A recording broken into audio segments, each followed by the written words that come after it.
Seorang istri malang dikejar suaminya sendiri yang tega menyebutnya mengalami sakit jiwa. Tentu saja sang istri menolak. Dia hanya merasa bingung dan tertekan akan kehidupan rumah tangga yang ia jalani. Awalnya Jaya adalah seorang istri yang telah lama menikah dan tampak hidup mapan dan baik-baik saja. Suaminya memiliki karir yang cemerlang dan terpandang. Mereka memiliki seorang putri yang kini sudah beranjak remaja. Selain itu, Jaya juga tinggal bersama dengan ibu mertuanya di sebuah flat baru yang terlihat sempurna dari luar. Namun di balik semuanya, sang suami adalah pria diktator yang sangat patriarki. Bahkan Jaya dilarang berbicara jika tak disuruh. Sementara itu ibu mertuanya pun bersikap sama. Semua pekerjaan dapur dibebankan sepenuhnya kepadanya. Perlahan tapi pasti hidupnya terasa seperti mimpi buruk yang mencekik. Jaya merasa rendah diri karena sering diremehkan dan tak dihargai. Di flat barunya ini, suami mengundang kerabat dan menyuruh Jaya untuk menyiapkan minuman spesial. Di saat istri teman-temannya ingin membantu, sang suami malah melarangnya dan berkata bahwa Jaya sudah biasa mengerjakannya seorang diri. Jaya sedih dan melamun, teringat suaminya yang sering sekali berlaku kasar. Hanya karena dokumen hilang, ia dimaki habis-habisan tanpa ampun. Kata-katanya begitu kejam dan melukai harga dirinya, hingga lamunan itu buyar karena asap yang mulai memenuhi dapur. Setelah itu Jaya pun mengantarkan minuman yang dia buat kepada para tamu dan juga ibu mertuanya. Jaya pun dikomplain mertuanya karena bekerja di LSM yang dianggap bukan pekerjaan yang membanggakan. Tapi Jaya menjawab dan menjelaskan apa saja tugas yang ia lakukan, juga kebaikan-kebaikan yang dia dapat dari sana. Namun itu semua dianggap melawan mertua. Seharusnya Jaya tidak boleh berbicara dan harus menurut pada sang mertua. Hingga ada suara teriakan dari dapur yang ternyata Jaya belum benar-benar mematikan kompor. Asap pun mulai mengepul memasuki ruangan. Jaya lagi-lagi disalahkan. Suaminya marah besar lagi. Hampir saja rumah baru mereka habis dilalap si jago merah. Tapi perkataan sang suaminya sangat keterlaluan. Sangat kasar, bahkan memarahinya di depan teman-teman kantornya. Sungguh ini melukai perasaan sang istri. Bukan hanya sang suami, Jaya juga diabaikan oleh putrinya. Sang putri yang beranjak remaja ini memilih untuk menghindari ibunya karena tangan ibu yang bau bawang. Jaya pura-pura biasa saja, sampai saat sang suami kembali menghina Jaya yang menunjukkan baju tidur terbarunya yang ia anggap sangat cantik. Jaya disebut seperti wanita penggoda. Semuanya pun serba salah di mata suaminya. Lalu di keesokan paginya, Jaya membuat sesuatu untuk menyambut tamu penting di kantor LSM-nya.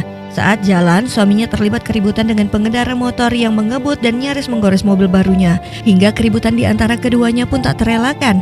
Jaya yang berada di mobil akhirnya turun dan bermaksud melerai perkelahian itu. Jaya berkata, sudahlah, lagi pula spionnya pun tak pecah. Tapi kalimat itu dianggap salah oleh sang suami. Jaya dianggap melirik pria bermotor itu dan membelanya dibanding sang suami. Karena kesal, sang suami pun langsung memaki istrinya di depan banyak orang. Ia berkata, kau pikir mobil ini ayahmu yang membelinya? Dan teriakan kasar lainnya yang ia lakukan di depan orang-orang. Lalu, sang istri seolah melihat tetangga tuanya berteriak histeris karena dikurung dan dianggap tak waras. Pemandangan itu pun membuatnya gemetaran. Ia takut suatu hari nanti ia akan bernasib seperti itu jika dia terus diam dan tak melawan.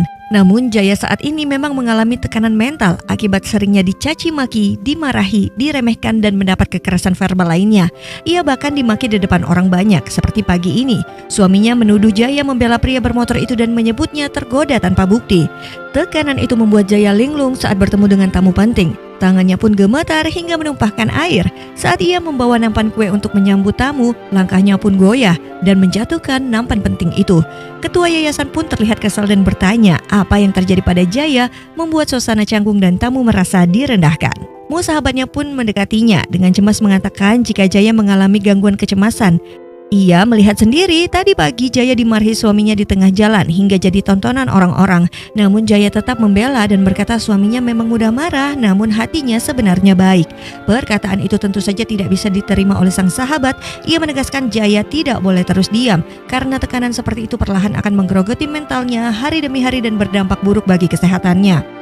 Namun tekanan itu belum berhenti. Saat makan malam, putri dan suaminya justru mengeluhkan masakan Jaya. Mereka mengatakan rasanya menjijikan dan menunya selalu membosankan. Ucapan itu kembali menusuk hati Jaya. Akibatnya ia kehilangan selera makan dan memilih menyudahi makan malam lebih awal dalam diam.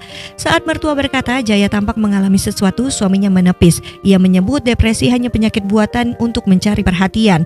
Sungguh sikapnya sangat dingin dan tak berbelas kasih. Lalu di keesokan paginya Jaya bangun dengan perasaan hampa. Dengan suara pelan ia membangunkan suaminya dan berkata bahwa ia membutuhkan jarak untuk sementara. Ia ingin menenangkan pikirannya sejenak beberapa hari saja. Namun ternyata reaksi suaminya sangat tajam. Ia langsung menuduh Jaya tak lagi waras. Atas dari saran sang ibu, sang suami kemudian menghubungi saudaranya dan mengatakan ada yang tak beres dengan Jaya. Sementara itu cacian suaminya terus menghantui kepala Jaya. Ia disebut tak bersyukur, tak pandai, tak waras, dan kata-kata yang perlahan menggerogoti kejiwaannya. Kakaknya dan kakak iparnya pun datang, lalu bersama suami Jaya mereka berencana membawanya ke psikiater. Namun hal itu menjelma menjadi sebuah ketakutan besar di kepala Jaya. Dengan langkah ragu Jaya pun pergi ke klinik psikiater. Di sana ia melihat orang-orang dengan gangguan kejiwaan lainnya. Padahal Jaya merasa masih sangat waras, ia sadar betul, bahkan ia sempat diganggu oleh salah satu pasien lainnya. Semua itu membuatnya semakin ketakutan hingga akhirnya ia pun kabur dari klinik itu. Mereka pun mengejar Jaya tanpa henti. Bukannya menenangkan, suaminya kembali memakinya karena merasa dipermalukan. Ia bahkan mengancam Jaya akan memasukkannya ke rumah sakit jiwa jika tak mau menurutinya. Wanita ini dicap tak waras oleh suaminya dan mertuanya. Jaya mengalami tekanan mental semenjak hidup bersama dengan pria patriarki dan temperamen seperti suaminya. Bukannya berubah, sang suami justru menuduhnya tak lagi waras. Sebelumnya Jaya tak sengaja melempar lampu hingga mengenai putrinya karena terus didesak dan diancam akan dimasukkan ke rumah sakit jiwa. Kejadian itu pun langsung dipakai suaminya untuk menuduh sang istri bahwa dia sudah mengalami gangguan kejiwaan. Sementara putrinya dibawa ke rumah sakit, Jaya justru dikurung oleh suaminya. Mertuanya hanya diam saja, pura-pura tidak mendengar teriakan menantunya, sibuk menonton televisi seolah tak ada yang terjadi. Saat sang putri kembali, Jaya masih dikurung di kamar, hingga di keesokan paginya dia pun belum makan sama sekali. Jaya dianggap seperti hewan liar oleh suami dan mertuanya hingga harus dikurung. Di rumah itu masih ada kakak Jaya bersama dengan istrinya. Sang suami lalu menyuruh kakaknya untuk membawa pulang Jaya dengan imbalan sejumlah uang. Bagi sang kakak itu sebuah penghinaan. Lagi pula Jaya adalah tanggung jawab suaminya. Lalu tak lama kemudian pintu akhirnya dibuka. Jaya berlari menghampiri putrinya, tapi sang putri menolak untuk menatapnya. Meski ia memanggil dengan lembut, sang putri hanya diam saja. Hatinya terasa sakit saat anaknya berkata semua masalah di rumah ini itu semua terjadi karena ibunya yang tak normal. Demi meredakan keadaan yang semakin panas, kakaknya pun kemudian membawa Jaya pergi. Mertuanya tetap tak peduli, bahkan saat Jaya hendak melangkah keluar rumah, sempat ia menolak pergi karena ia tidak ingin meninggalkan putrinya. Tapi tatapan asing dari semua orang membuatnya sadar di rumah itu dia sudah dianggap seperti aib. Tapi masalah baru justru datang dari anak kakaknya. Saat di rumah, ternyata sang keponakan tidak mau berbagi kamar dengan Jaya. Ia merasa keberatan jika harus tidur satu kamar dengannya. Diam-diam Jaya mendengar perdebatan keluarga itu. Hal itu membuat hatinya semakin tak enak. Seolah-olah seluruh dunia tak menginginkan keberadaannya. Jaya merasa benar-benar diasingkan. Bahkan setelah kembali ke rumah orang tuanya sendiri, keponakannya, dia juga selalu menunjukkan sikap tidak suka setiap kali melihatnya. Namun ibu dan kakak iparnya tetap memaksa Jaya untuk sarapan dulu sebelum pergi ke kantor. Saat itulah sang ibu tanpa sengaja melihat luka di pergelangan tangan Jaya bekas ikatan. Kemudian sepulang dari kantor, Jaya mengobrol dengan temannya dan juga seorang pengacara, teman Mo. Di saat mereka mempersilahkan Jaya untuk memesan makanan, ia teringat sebuah momen ketika ia makan bersama dengan keluarga kecilnya. Ia selalu mengalah dan memesan makanan yang dipilihkan oleh anaknya atau suaminya. Namun inilah untuk pertama kalinya Jaya bisa memesan makanannya sendiri sesuai dengan keinginannya. Tak kuat membendung air mata, ia pun pergi meninggalkan tempat itu. Lalu temanmu ini pun mengatakan bahwa Jaya sepertinya membutuhkan konseling. Masalah belum berhenti, Jaya akhirnya mengalah pada keponakannya dan memilih untuk tidur di sofa ruang tamu. Namun Tia dengan sinis berkata, jangan mencoba mencari simpati di rumah ini. Jaya pun hanya diam, ia bahkan mulai sering mengalami mimpi buruk dan mengigau saat tidur. Lalu di keesokan harinya kabar menyedihkan datang. Nenek yang selama ini dikurung di dekat kantor Jaya akhirnya meninggal dunia. Ini sungguh sangat mengenaskan, apalagi di usia tuanya ia harus hidup terkurung hanya karena dianggap tak waras. Jaya tak ingin hidupnya berakhir seperti itu. Peristiwa itu membuat Jaya akhirnya memberanikan diri untuk menemui seorang psikolog untuk menjalani sesi konseling. Dalam rumah tangganya tak ada perselingkuhan, tak ada juga masalah keuangan. Lalu apa sebenarnya akar masalah yang menghancurkan hidup Jaya? Dan di tempat yang berbeda, pria ini melihat istrinya bersama dengan pria lain di restoran. Tanpa berpikir panjang, pria ini langsung mendatangi meja istrinya Jaya yang sedang bersama dengan seorang pria. Namun ternyata mereka tak hanya pergi berdua saja. Ada Mo, sahabat Jaya di sana. Dengan mudahnya sang suami memaki istrinya Jaya tanpa bertanya lagi. Padahal mereka pergi bertiga dan pria ini bukanlah pacar Jaya. Sang suami pun terus saja melecehkan istrinya lewat kata-kata. Suaminya bertanya berapa tarif Jaya pada sang pria. Sungguh perkataan kasar yang sangat mengguncang mental Jaya.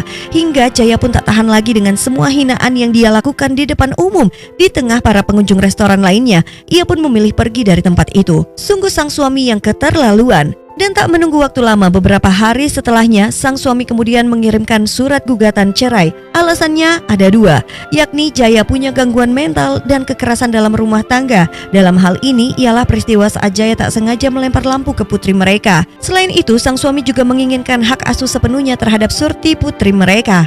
Jaya pun diminta temannya yang pengacara ini pun untuk menghadapi sidang itu. Namun kondisi Jaya sangat tidaklah stabil. Dia sendiri bingung, namun ada satu hal yang pasti, yang dia inginkan adalah tetap bersama dengan anaknya. Di ruang sidang, Jaya pun terus disudutkan. Mereka menggiring opini agar Jaya dianggap tak waras. Apalagi sang mertua, ia berkata bahwa Jaya tak becus menjadi istri. Rumah dibiarkan berantakan, pulang kerja langsung masuk kamar. Jaya selalu murung dan istri yang tidak bersyukur. Padahal suaminya baru memberikannya rumah baru dan mobil baru. Jaya saat itu diam dan tak melawan. Pengacara berkata jika ingin mendapatkan tunjangan dan hak asuh, Jaya tidak boleh menerima saja semua tuduhan itu. Tapi entah doktrin apa yang diberikan kepada anaknya. Gadis itu berkata bahwa ia tak suka pada ibunya. Ibunya aneh, pikun dan pelupa, banyak hal yang dia lupakan. Jaya pun kemudian menghampiri putrinya, tapi betapa sakitnya saat sang putrinya sendiri berkata bahwa dia tidak mau lagi tinggal bersama dengan sang ibu. Dia ingin tinggal bersama ayahnya. Jaya pun menangis hari itu. Dia marah, dia sedih, tapi tak bisa mengungkapkannya. Ibunya lalu berkata, lakukan apapun, meskipun harus mengemis, merendahkan harga diri, tapi kau harus mempertahankan pernikahanmu. Tapi Jaya bisa apa? Mereka membuang Jaya, semuanya membuangnya. Akhirnya Jaya pun punya keberanian untuk mengungkapkan semua kekerasan verbal yang terjadi padanya selama bertahun-tahun. Sedikit-sedikit dia dihina, sedikit-sedikit dia disebut wanita murahan, dan jutaan kata keji lainnya yang kerap kali terlontar bahkan di depan umum. Kini baru keluarganya tahu penderitaan Jaya selama ini menjadi istri orang yang mereka kagumi karena karir yang gemilang. Sidang pun berlanjut, satu persatu saksi dihadirkan. Itu semua demi Jaya yang ingin mendapatkan hak asuh putrinya. Sementara Surti juga mulai merasa rindu dengan kelembutan ibunya yang selama ini tak dia pedulikan. Dia baru sadar bahwa ibunya lah yang sangat menyayanginya. Lalu sidang pun berlanjut. Kakak dan kakak iparnya pun menyampaikan kesaksian saat mereka menyaksikan sendiri tangan Jaya yang diikat dan dia dikurung di kamar semalaman. Bahkan dia pun hendak dimasukkan ke dalam rumah sakit jiwa. Padahal Jaya tak terbukti mengalami gangguan kejiwaan. Ada juga bukti sebuah rekaman video saat Jaya dicaci maki suaminya di pinggir jalan. Perkataan kasar yang tak seharusnya dilontarkan suami pada istrinya, apalagi di tengah orang ramai. Akhirnya hakim pun memutuskan bahwa Jaya menang dan mendapatkan hak asuh anaknya, juga uang tunjangan dari mantan suaminya. Kini Jaya bisa bernafas lega dan kembali hidup berdua dengan anaknya. Dan cerita pun tamat. Ayo follow terus Rara, kasih like dan komen pendapat kamu. Kalau kamu jadi Jaya, kira-kira apa yang kamu lakukan? Dan terima kasih sudah menonton.